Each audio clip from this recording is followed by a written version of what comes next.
दोस्तों नमस्ते। दोस्तों आज हमारी सहेली बोली, आप सब सुने सहेली के। हाथ जोड़ के आप सबसे निवेदन है, प्रार्थना है, विनती है, हमारी वीडियो ज़्यादा से ज़्यादा शेयर करिए। आप सब देखते हैं मेरे वीडियो बना रही और चैनल को बहुत आगे बढ़े हैं।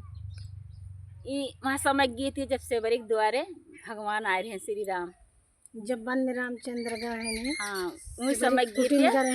हाँ बहुत ध्यान से सुनिए तब गीत का आनंद मिले। गीत अच्छी लगी तो कमेंट बॉक्स में ज़रूर लिख के बताइए। आप सबसे ये निवेदन ज़्यादा सपोर्ट करें। आप सब दोनों सहेली बनावत है, बहुत मेहनत करत है। हाँ ताकि जाइए हमारे सब सफलता मिले। आप सबसे यही भी हाथ जोड़ अपन प्यार दुलार आशीर्वाद बनाए रखे हैं हमारे सबके ऊपर। रहिया चरा से बटोर से बरी राम आई है ना, रहिया चरा से बटोर से बरी राम आई है ना, राम आई है ना हो भगवान आई है ना, राम आई है ना हो भगवान आई है ना, रहिया चरा से बटोर से बरी राम आई है ना, रहिया चरा से बटोर से बरी राम आई है ना। अरे चुन चुन फूल लिया वैसे बरी रहिया दे बिछाई राम, रहिया दे बिछाई। चुन चुन फूल लिया वैसे बरी रहिया दे बिछाई राम, रहिया दे बिछाई। अरे दौड़ दौड़ के से बरी झांकई, अरे आई है दुई न जनवा रहिया चरा से बटोर से बरी राम आई है ना, रहिया चरा से बटोर से बरी राम आई है ना।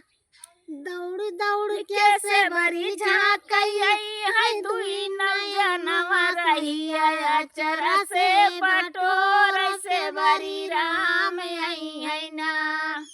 अरे राम आई है ना हो भगवान आई है ना, से बरी रहिया चरा से बटोर से बरी राम आई है ना, रहिया चरा से बटोर से बरी राम आई है ना।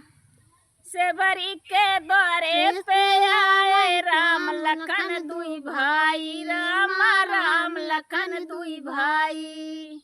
से बरी के द्वारे पे आए राम लखन दुई भाई, राम राम लखन दुई भाई।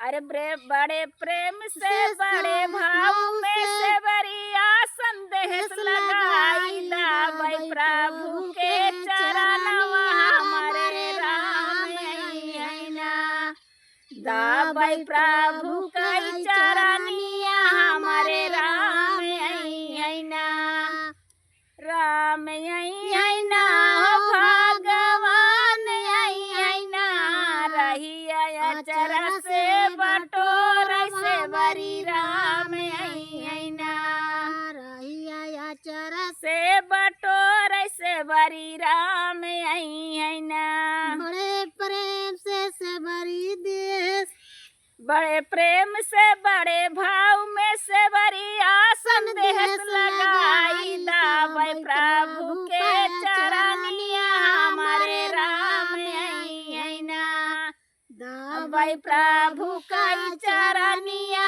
हमारे राम आई है ना, हमारे राम आई है ना हो भगवान आई है ना, रहिया चरा से बटोर से बरी राम आई है ना। अरे मीठी बैर लिया वैसे बरी थालिया देह सजाई राम, थालिया देह सजाई। अरे मीठी बैर लिया वैसे बरी थालिया देह सजाई राम, थालिया देह सजाई। खट्टी मीठी चीख के से बरी